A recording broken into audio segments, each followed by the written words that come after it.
November 30ನೇ ತಾರೀಕು 106 kilometre ವೇಗದಲ್ಲಿ ಬಂದಂತಹ ಫೆಂಗಲ್ ಚಂಡಮಾರುತ ಭೂಮಿಗೆ ಬಂದು ಅಪ್ಪಳಿಸಿದ ಪರಿಣಾಮ ತಮಿಳುನಾಡು, ಕೇರಳ, ಪುದುಚೇರಿ ಮತ್ತು ರಾಜ್ಯದ ಹಲವು ಕಡೆಗಳಲ್ಲಿ ಈ ರೀತಿಯಾದಂತಹ ಪರಿಸ್ಥಿತಿ ನಿರ್ಮಾಣ ಆಗಿದೆ. ಅತಿ ಹೆಚ್ಚು ಇದರಿಂದ ಪ್ರಾಬ್ಲಮ್ನ ಫೇಸ್ ಮಾಡ್ತಾ ಇರೋದು ಅಂದರೆ ತಮಿಳುನಾಡು ಮತ್ತು ಪುದುಚೇರಿ. ಈ ಭಾಗದಲ್ಲಿ ಹೆಚ್ಚಿಗೆ ಜನ ಸಂಕಷ್ಟಕ್ಕೆ ಸಿಕ್ಕಾಕೊಂಡಿದ್ದಾರೆ. ಪ್ರವಾಹದ ಪರಿಸ್ಥಿತಿನೇ ನಿರ್ಮಾಣ ಆಗೋಗಿದೆ. ಅಲ್ಲಿ ಕೇವಲ 24 ಗಂಟೆಯಲ್ಲೇ ದಾಖಲೆಯ ಪ್ರಮಾಣದ ಮಳೆ ಸುರಿದಿರೋದು ಕೂಡ ದಾಖಲಾಗಿದೆ. ಮತ್ತೆ ಇನ್ನೂ 2 ದಿನ ಮಳೆ ಮುಂದುವರಿಬಹುದು ಅಂತೇಳಿ ಹವಾಮಾನ ಇಲಾಖೆ ಮುನ್ಸೂಚನೆ ಕೊಡ್ತಾ ಇದೆ. ಬಟ್ ಈಗಾಗಲೇ ಈ ಭಾಗಗಳಲ್ಲಿ ಅಲ್ಲಿ ಯಾವ ರೀತಿಯಾದಂತಹ ಪರಿಸ್ಥಿತಿ ತಲೆದೋರಿದೆ ಅನ್ನೋದನ್ನ ದೃಶ್ಯಗಳಲ್ಲಿ ನೋಡ್ತಾ ಇದ್ದೀರಾ. ತಮಿಳುನಾಡಿನಲ್ಲಂತೂ ಫೆಂಗಲ್ನ ಆರ್ಭಟಕ್ಕೆ ಚೆನ್ನೈ ಭಾಗ ಅಕ್ಷರಶಃ ತತ್ತರಿಸಿ ಹೋಗಿದೆ. ರಸ್ತೆಯಲ್ಲಿದ್ದಂಥ ವಾಹನಗಳೆಲ್ಲ ಕೊಚ್ಕೊಂಡು ಬಂದು ಎಲ್ಲೆಲ್ಲೋ ನಿಂತಿರುವಂಥ ದೃಶ್ಯ ನೋಡ್ತಾ ಇದ್ದೀರಾ.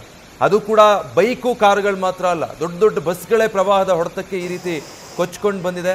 ಪ್ರವಾಹ ಸ್ವರೂಪಿ ನೀರು ಬಸ್ಗಳನ್ನು ತಗೊಂಡು ಬಂದು ಬಿಸಾಕಿದೆ.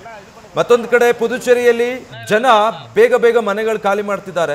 ಇನ್ನೂ ನೀರಿನ ಪ್ರಮಾಣ ಹೆಚ್ಚಾದರೆ ಕಷ್ಟ ಆಗುತ್ತೆ ಅಂತ. ಮತ್ತೊಂದು ಕಡೆ ಅಲ್ಲಿ ರಕ್ಷಣಾ ಕಾರ್ಯಾಚರಣೆ ನಡೀತಾ ಇರೋದು ಕೂಡ ಗಮನಿಸ್ತಾ ಇದ್ದೀರಾ. ಕೇರಳ ಭಾಗದಲ್ಲೂ ಕೂಡ ಅಷ್ಟೇ ನಿರಂತರವಾಗಿ ಮಳೆ ಆಗ್ತಾ ಇದೆ. ಬಿಟ್ಟು ಬಿಡದ ಹಾಗೆ ದೊಡ್ಡ ಪ್ರಮಾಣದಲ್ಲಿ ಮಳೆ ಸುರಿತಾ ಇದೆ. ಫೆಂಗಲ್ ಚಂಡಮಾರುತದ ಪರಿಣಾಮ ಇದೆಲ್ಲ. ಮುಂದಿನ 48 ಗಂಟೆಗಳ ಕಾಲ ಇದೇ ರೀತಿ ಜೋರು ಮಳೆ ಮುಂದುವರಿಬಹುದು ಅನ್ನುವಂಥ ಸೂಚನೆಯನ್ನ ಹವಾಮಾನ ಇಲಾಖೆ ಕೊಟ್ಟಿದೆ.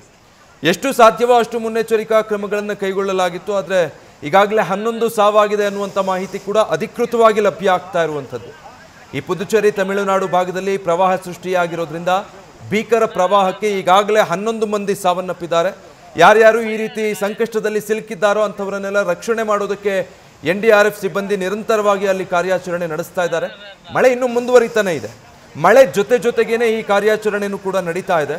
ಮುಂದಿನ 48 ಗಂಟೆಯೂ ಹೀಗೆ ಮಳೆ ಮುಂದುವರೆದ್ರೆ ಪರಿಸ್ಥಿತಿ ಇನ್ನಷ್ಟು ಬಿಗಡಾಯಿಸುತ್ತೆ.